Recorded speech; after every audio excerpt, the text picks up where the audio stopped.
Alright, y'all, so we're about to get deep today. So I have a problem that I've struggled with for years. It's a problem that I'm sure many of you can relate to. It's a problem that ebbs and flows, comes and goes, changes with the weather, if you will. The problem is a fear of being seen. The fear of being seen is to be constantly worried about what people might think about you, what they might say. You're scared of taking risks or putting yourself out there because you fear judgment, criticism, rejection. I definitely have this fear. Sometimes I'm like, you know what? I don't care what people think about me. I'm gonna do what I want, be a bad bitch, and enjoy it. Then other days, the idea of someone experiencing who I really am gives me an ick. My depression and anxiety help fuel this fear until it's all that I can think about. The fear of being seen is elusive sometimes. Sometimes I don't even know it's taken a hold of me until it's too late and I end up missing out on something because I was too scared.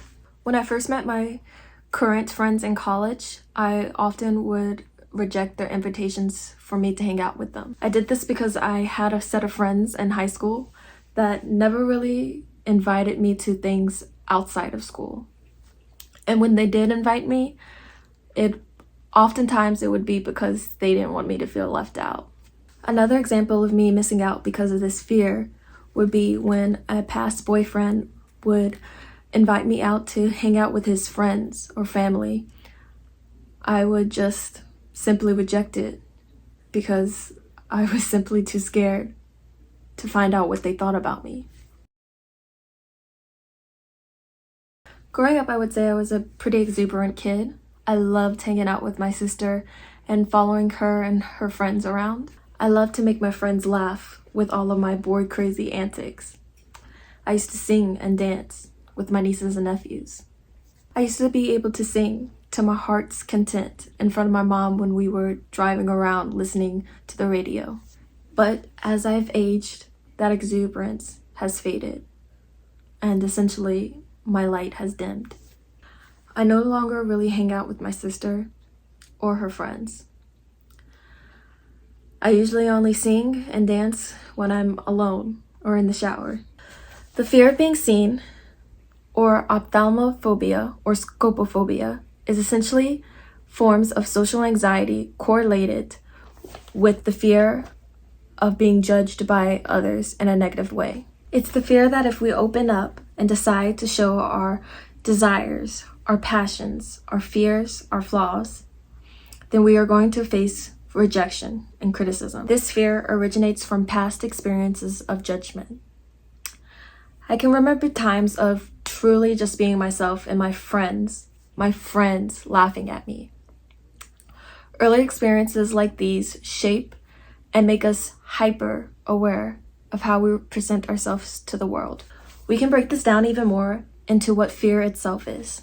It's an emotional response to something unpleasant that causes us to be hyper-aware and vigilant of any possible oncoming threat or danger.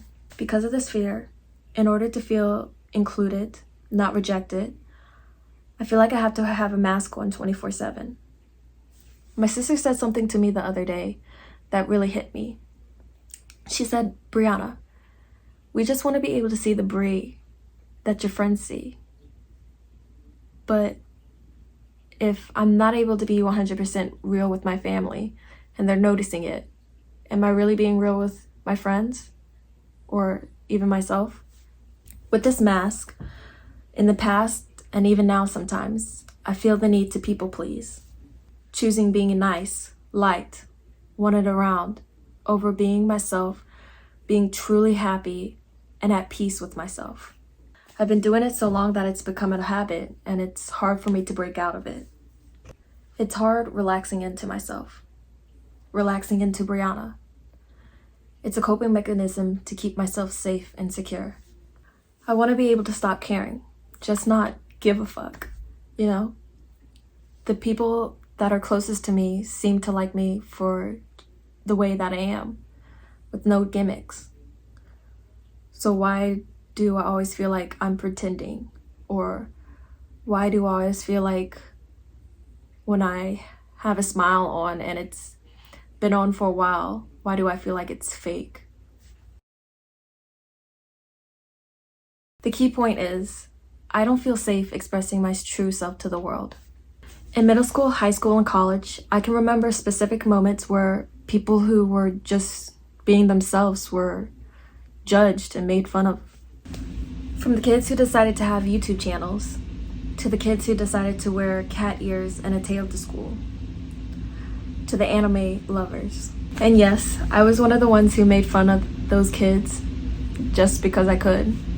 I, like many others, was just projecting my own insecurities onto them because I couldn't, or because I was afraid to embrace that side of myself. People who are 100% themselves and have no qualms about showing that side of themselves to the world are usually made fun of because they're not doing the conventional. We equate being ourselves to something negative. We live in a very materialistic world that is quick to judge us on how we look, how we dress, how we view ourselves, our achievements. The media only perpetuates this. This can make us feel like we need to fit into a mold. We feel like standing out or being seen as different or other. This belief of that what other people think of us defines us feeds into this fear. It gives it power. This fear is also derived from the innate urge to want to fit in. We are social creatures, so it's only natural that we want and search for approval and acceptance. Herein lies the problem. When we overindulge and give into this fear, it becomes excessive and starts to impede on our ability to grow, change, and experience new things. I think a big reason why I have this fear is because I'm not 100% confident in my looks or my body image. I'm not even 100% confident in the way I speak or carry myself. I have this ideal in my head that I've never really been the cool kid or the well-liked kid. I've always had to bounce around to friend group, not really belonging to any one place. I also think my fear of being seen stems from my trauma with my alcoholic father. That's alcoholic, heavy on the C. It's from my desire to not be around him or be seen by him when he's in his drunk states. A lot of times I feel like I'm not enough, and I feel like that stems from never really being enough for my father to stop drinking. And whenever I was younger, I would close myself off in my room a lot. Whenever I was in a mood or not really understanding how I was feeling. From now on, whenever I'm feeling judged or criticized, I'm gonna hit up Bria Jones. Bria says that whenever someone is sending you negativity, the most powerful thing you can do is just send them love in your head. I could just give them a big old fuck you. And while that might satisfy me in the moment, it's not really gonna help me at all. I can't allow someone else's negativity to affect me and mess up what I have going on. That's only going to hurt me in the end. Matching energy is not gonna help me or the situation at all. Bria also says that we need to come from a place of compassion, empathy, and understanding. I don't know what a person's been through, how their day has been, or where they've just come from. That's not my responsibility. It's not personal. Everyone is entitled to their own opinions based on their own beliefs and values. But the fact of the matter is, I don't have to let that define me. It's my life at the end of the day. The only one's opinions about me that matter are my own. All those who mind don't matter, and all those that matter don't mind. I can acknowledge and recognize the feelings that I'm having right now. Understand that someone else's negativity is not my problem. They're just projecting their own insecurities onto me. It's okay not to be cool. I wasn't placed on this earth to be cool. I was placed on this earth to live. Not everyone is going to like me. I'm only 23 and I have so much life ahead of me. I'm gonna meet so many amazing people who like me just the way that I am. And those are the people that I want in my life. not caring. Finding my inner child. What are the things that make me giddy, excited, happy, exuberant? Building my self-confidence up and recognizing my role. Go! You weren't supposed to be back here anyway.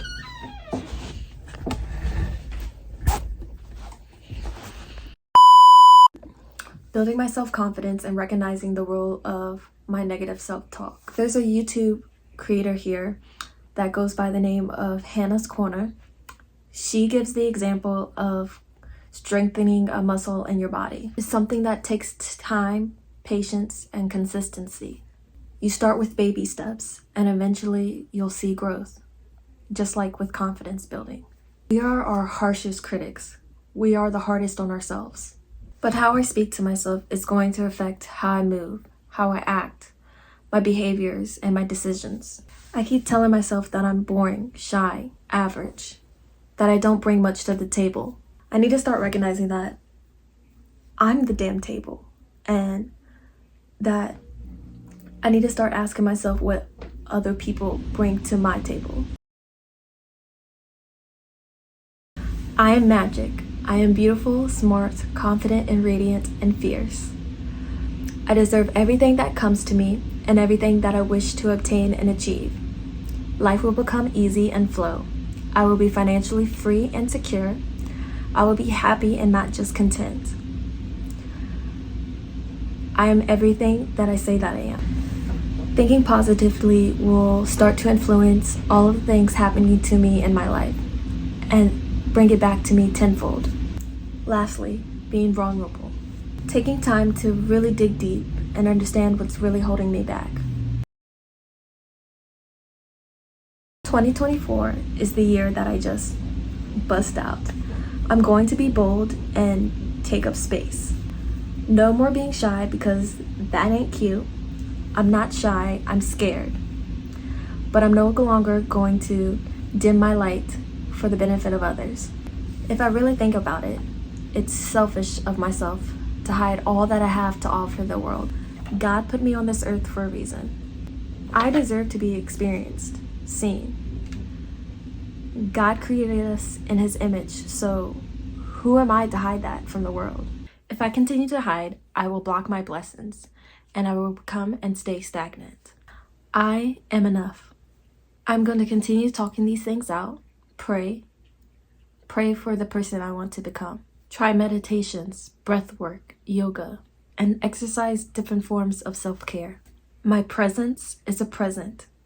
I am enough. So many doors are going to open up for me this year, and I can't wait for the world to see more of who I am.